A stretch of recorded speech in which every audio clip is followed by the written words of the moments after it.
أهلا بالأمارات، ويلا نعمل شوية فطير فلاحي بطريقة سهلة جدا وبسيطة. فردها مفيش، عجنها مفيش، بطريقة اقتصادية جدا من غير كميات دهون كتير، خفيف قوي وإن شاء الله هيعجبكم. كيلو دقيق هطلع بيه 4 فطاير، حجم مثلا مقاس صينية 24 أو 26. الفطير منفوخ وقابب، وشايفين شكله عامل ازاي، يعني مورق و... وحلو قوي وإن شاء الله هيعجبكم. اهم حاجة تلتزموا بس بالطريقة والتكنيك بتاع العجن بتاعها علشان يديكوا النتيجة دي، سواء في الفرد او العجن او الخبز، كله هيبقى متوقف عليه نجاح الفطير. الفطير تعملي منه كمية ورقه رقيق جدا وتشيليه في الفريزر تحتفظي بيه. ينفع بقى في عشاء، في فطار، حاجات حلوة كده، في معجنات الشتاء اللي بتدفي.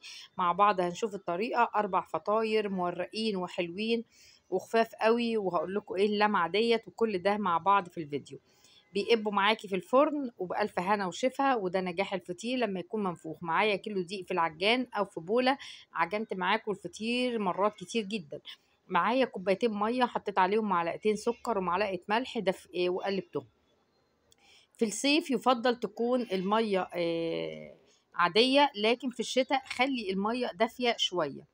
خلاص، معلقتين ملح ومعلقه سكر، معلقتين سكر ومعلقه ملح. انا بس هعجن هنا نص نص لان الميكسر بتاعي بياخد نص، لكن انا ده مقدار النص، معلقه سكر ونص معلقه ملح. خلاص، هتعجنيهم حلو. هنحط بقى كده المية بعد ما هدوبها، وهنزل بيها على العجين، وهبدأ أعجن عجينة طرية بس ما بتلزقش في الإيد، ومعجونة لمدة ما بين 5 دقايق كده. بس مش اكتر ولا حاجه، يعني ما تقعديش تهليكي نفسك وتقولي لازم عجن كتير، لا ابدا. اهم حاجه العجينه ما تكونش قاسيه وتكون فيها حته طراوه. بفضي الميه طبعا بشويه بشويه عشان التزم بمقدار الدقيق اللي عندي، ودي شكل العجينه. اخر حاجه دهنه زيت في ايديا كده وهغطي بيها العجين.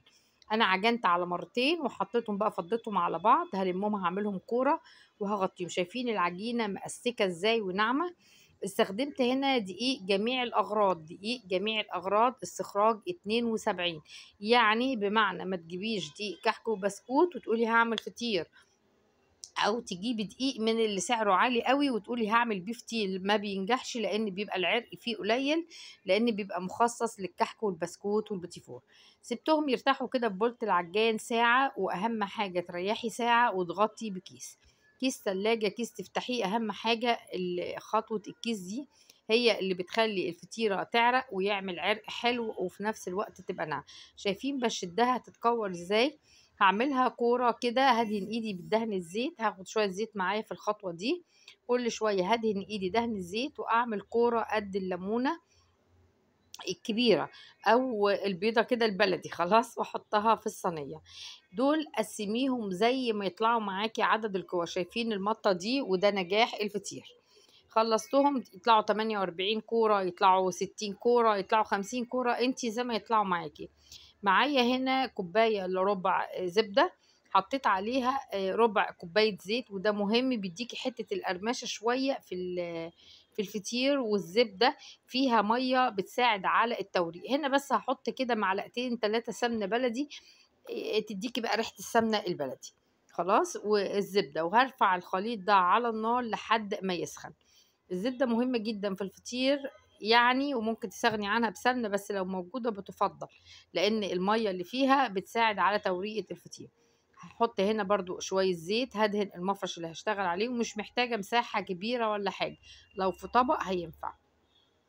وقدامي طبق تاني دهناه زيت. شوفوا القطعة غطيتها طبعا بالكيس معانا في كل الخطوات، وسبتها يرتاح. مسكت بقى القطعة اللي معايا، والمادة الدهنية بتاعتي لسه سخنة شوية، فهبدأ اخد واحدة واحدة كده بايدي لحد ما المادة الدهنية تدفى، وهبدأ احطها في الطبق زي ما انتوا شايفين. قسمت الفطير حوالي 12 فطيرة او 13 فطيرة في كل واحدة، مش شرط بالعدد. يعني ممكن تعملي الكيلو تحطي دول يبقوا فطرتين، ممكن تحطيهم يبقوا 3، ممكن تحطيهم يبقوا 6، ممكن تحطيهم يبقوا 8، لو فطيرة رقيقة خالص وصغيرة، يعني مش بالعدد. بس كده، وهبدأ احطهم كلهم كده على بعض.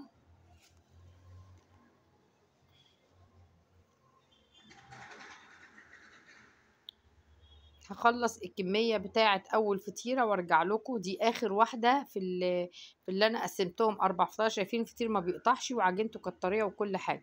ابدأي بقى بايدك كده، شوفي بقى بطريقة سهلة بقجة، شايفين؟ لمي بس كل الطروف، واهم حاجة تكون مقفولة كويس من تحت. لازم، شوفوا بعمل الحركة دي بايدي، بقفل كده كأني بسرها. ليه؟ عشان اكتم الهواء، ما الاقي حتة مفتوحة المها، اكتم الهواء. لما هكتم الهواء معايا هتقب، هدي مساحة للهواء يطلع، هيتسرب من قلب الحتت المفتوحة وتهبط. خلاص خلصت كده اول واحدة في ثواني بتخلص. دهنت ايدي دهنة زبدة، وقمت حطها بقى ايه في الصينية، وهغطيها بكيس. هعمل بقى كلهم كده وهسيبهم يرتاحوا مش اقل مثلا من نص ساعة، وهبدأ بأول واحدة عملتها هاخد من المادة الدهنية وهبدأ ابطط. ما تبططيش قوي، ليه؟ كل ما هتبططي قوي كل ما هترقي معاكي، يعني في الوسط كده، علشان يبقى فيها كثافة وتبقى فيها توريق.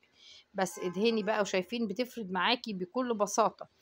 واعملي حسابك يعني لما بتتنفخ بتقل طبعا في الحجم لانها بتعلى لفوق. بس كده، وهغطي كل فطيرة تانية بكيس واسيبهم يرتاحوا مش اقل برضو من نص ساعة، علشان تورق معايا ويبقى طعمها حلو ومورقة ومش مكتومة. هشغل الفرن دلوقتي على درجة حرارة عالية فوق وتحت، الشواية فوق وتحت. هحط على الشبكة زي ما انتوا هتشوفوا دلوقتي الصاج تحت، والشبكة مرفوعة على تاني رف، والشواية شغالة. اول ما يبدأ بصوا يعلى معايا كده من تحت اهو، شايفين بدأ يقب اهو، قبت دي خلاص اقوم رافعاها على الشبكة من فوق.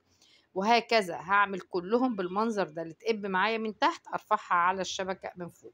كده تمام، والفطير خلص. صلحت غطيته بكيس، قبل ما اغطيه بكيس دهنته بالفرشة بالمادة الدهنية بتاعتي كده دهنة حلوة لحد ما لمعت، وغطيته بكيس، بس الكيس مش لازق فيه طبعا، او فوطة وعليها كيس. انا الكيس لازق لحرف الصينية من فوق. شايفين منظر الفطير معاكي؟ تكليب الف هنا وشفا. اسرع وانجح طريقة فطير ممكن تعمليها، بجد هتبهر كل اللي هيعملوها، وهتفتحي منها مشروع، وهتكون بصراحة حاجة تحفيزية منك اما تنجح معاكي انك تجربي بقية المعجنات.